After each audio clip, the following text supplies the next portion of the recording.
नमस्कार. हर हर महादेव. उद्या आहे श्रावणातला पहिला सोमवार. तर पहिल्या सोमवारची पूजा कशी करायची, जे की पहिली शिवामूठ आहे ती कोणती, कशी अर्पण करायची आणि साधी सोपी पूजा कशी करायची अगदी घरामध्ये, अगदी सविस्तर आपण या व्हिडिओमध्ये पाहणार आहोत. तर व्हिडिओ शेवटपर्यंत पहा. तर बघा, पहिल्या श्रावणी सोमवारी महादेवाच्या पिंडीवर तांदळाची शिवामूठ अर्पण करण्याची परंपरा आपल्याकडे आहे. तर ही मूठ संपत्ती, सुख आणि अन्नधान्याची समृद्धी मिळवण्यासाठी वाहिली जाते. आणि पहिल्या सोमवारी तांदूळ, दुसऱ्या सोमवारी तीळ, तिसऱ्या सोमवारी मूग आणि चौथ्या सोमवारी गहू किंवा जव आहे ते वाहिलं जातात. तर पूजाविधी कशी करायची आणि नैवेद्य वगैरे काय दाखवायचा, तर अगदी डिटेलमध्ये आपण पाहणार आहोत. तर वेळ न लावता व्हिडिओला सुरुवात करूया.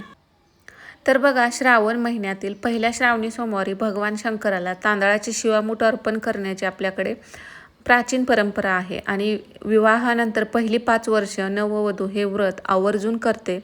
तसेच घरातील समृद्धीसाठी इतर सगळेजण ही शिवामूठ अर्पण करतात. आणि पहिले 5 वर्ष तर रेग्युलर केली जाते, पण तिथून पुढं सुद्धा आपण ही शिवामूठ अर्पण करत असतो. तर तांदूळ हे पूर्णत्व, समृद्धी आणि मांगल्याचं प्रतीक मानलं जातं. आणि महादेवाला अखंड तांदूळ अर्पण केल्यानं घरात कधीही अन्नधान्याची आणि धनाची कमतरता भासत नाही, अशी आपल्याकडे श्रद्धा आहे. तसेच शिवलिंगावर तांदूळ अर्पण केल्यानं आयुष्यातील आर्थिक अडचणी आणि दारिद्र्य आणि मानसिक तणाव दूर होतो, हे सुद्धा आपल्याकडे मानलं जातं. त्याचबरोबर नवविवाहित स्त्रियांसाठी या व्रताला विशेष महत्त्व आहे.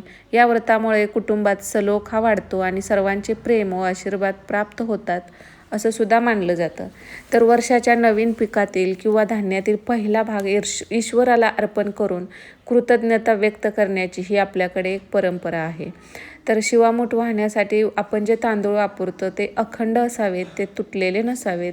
आणि मूठ धरण्याची पद्धत म्हणजे उजव्या हातात 1 मूठ तांदूळ भरून घ्यायचे आहेत आणि ते आपल्याला अर्पण करायचे आहेत. आणि अंगठ्याच्या बाजूने किंवा मूठ हळूवार सोडून तांदूळ शिवलिंगावर आपण अर्पण करत असतो. तर तांदूळ इकडे तिकडे खाली सांडणार नाहीत, याची सुद्धा काळजी घ्यायची असते. आणि एका हाताने पाणी सोडून शिवामूठ अर्पण करू शकता किंवा तांदूळ ओले करून तुम्ही डायरेक्ट अर्पण केले तरी चालतात. 2 पद्धती असतात शिवामूठ वाहण्याच्या. तर असे आपल्याला 3 वेळा शिवामूठ व्हायची असते. तर आपल्याला शिवामूठ वाहताना सुद्धा मंत्र म्हणायचा आहे. तर तो कोणता मंत्र आहे ते सुद्धा आपण व्हिडिओमध्ये पुढे पाहणारच आहोत.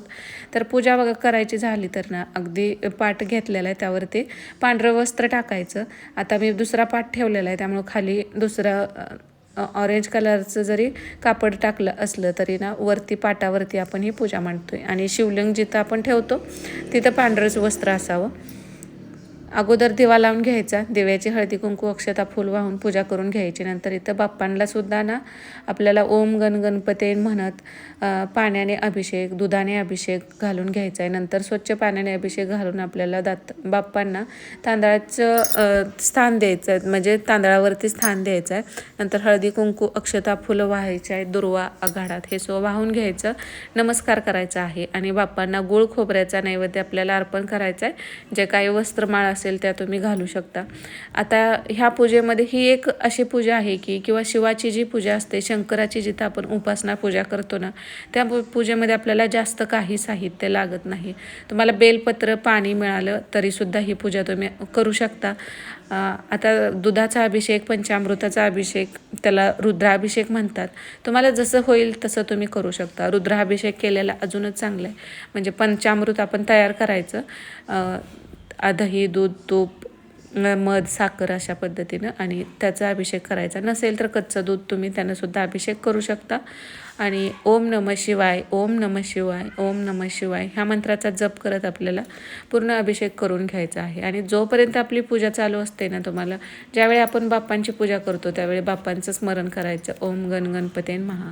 ज्यावेळी आपण शिवलिंगावरती अभिषेक करतो त्यावेळी ओम नमः शिवाय ह्या मंत्राचा आपल्याला जप करायचा आहे. 108 वेळा तरी जप हा झालाच पाहिजे. नंतर शिवलिंगावरती आपल्याला चंदन लावून घ्यायचं आहे अभिषेक झाल्यानंतर, आणि भस्म वाहिला जातो. तर हा जो भस्म आहे तो आपल्याला अर्पण करायचा आहे अशा पद्धतीनं. आणि शिवलिंगावरती पांढरी फुलं आहेत ती ना वाहिली जातात. आता या दिवशी पूजेत ना धोत्र्याची फुलं आणि फळ ह्याला खूप मान आहे. आता विचार केला तर ना ही जी धोत्र्याची फुलं आहे ती फक्त आपण जी शिवाची पूजा करतो त्यामध्येच याचा वापर होतो. इतर कोणत्याही पूजेत म्हणजे कधी आपण त्याला हात लावत नाही, पण या दिवशी मात्र श्रावण महिन्यात आपण प्रत्येक सोमवारी ही फुलं शोधत असतो. आणि बेलपत्र, आता तुमच्याकडे एक बेलपत्र असेल तरीसुद्धा त्याला चंदन लावून तुम्ही अर्पण करू शकता. आणि परत तुमच्याकडे 108 वेळा जरी तुम्हाला अर्पण करायचं असेल तरीसुद्धा तुम्ही 108 वेळा अर्पण केलं तरी चालू शकतं. आता या पूजेमध्ये शंख असतो, तो तुम्ही इथं ठेवू शकता तुमच्याकडे असेल तर. नसेल तर ना आपल्याकडे जे साहित्य आहे, आपल्याजवळ जे आहे त्यात तुम्ही पूजा करू शकता. आणि इथं कोणत्याही फळाचा तुम्ही नैवेद्य दाखवू शकता. आणि आता इथं आपल्याला हे तांदूळ घ्यायचे आहेत, अखंड असे तांदूळ असावेत. आता एक मूठ आपली अशी भरते ना, एवढी मूठ घ्यायची आहे आता. आणि आपल्याला वरून पाणी सोडायचं आहे. आणि शिवामूठ अर्पण करत असताना ना आपल्याला एक मंत्र म्हणायचा आहे, शिवा शिवा महादेवा, माझी शिवामूठ ईश्वरा देवा, मनातील इच्छा पूर्ण कर देवा, असे आपल्याला इथं प्रार्थना करायची आहे. आणि ही शिवामूठ आपल्याला 3 वेळा अर्पण करायची असते आणि 3 वेळा हा मंत्र आपल्याला म्हणायचा असतो. तर पहिली शिवामूठ तांदळाची आहे, तर अशा पद्धतीने तुम्ही शिवामूठ अर्पण करू शकता. आणि शिवामूठ अर्पण करण्याची अजून एक पद्धत आहे, जी म्हणजे की तुम्हाला तांदूळ तुम्ही ओले करून घ्या आणि मग अर्पण केलं तरी चालतं, किंवा वरून पाणी सोडलं तरी चालतं. ह्या 2 पद्धती आहेत. तुम्हाला जसं बरं पडेल, सोपं वाटेल त्यानुसार तुम्ही करू शकता. नंतर आपल्याला इथं बाप्पांची आरती करायची, शंकराची आरती करायची. तुम्हाला जमत असेल करा, नसेल तुम्ही मोबाईलवर लावली तरी चालतं. आरती वगैरे करायची, नमस्कार करायचा. आणि इथं दूध साखरेचा नैवेद्य तुम्हाला दाखवायचा आहे.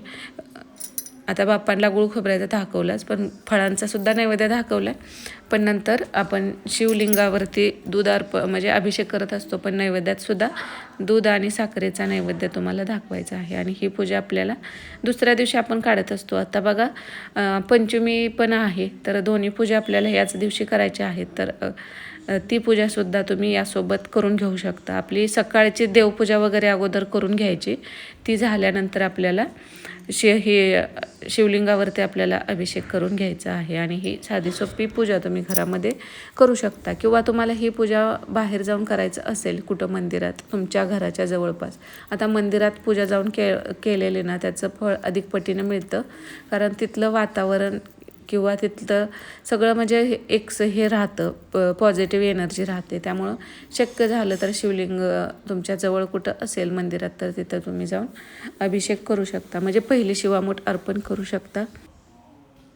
तर अशा पद्धतीने ही साधी सोपी पूजा आहे ती तुम्ही करू शकता. कारण भोळा शंकर म्हटलेला आहे, तो फक्त आपला भाव पाहतो. तुम्हाला जसं जमेल, जे साहित्य आहे त्यात तुम्ही ही पूजा करू शकता. व्हिडिओ आवडला असेल तर लाईक करा. हर हर महादेव.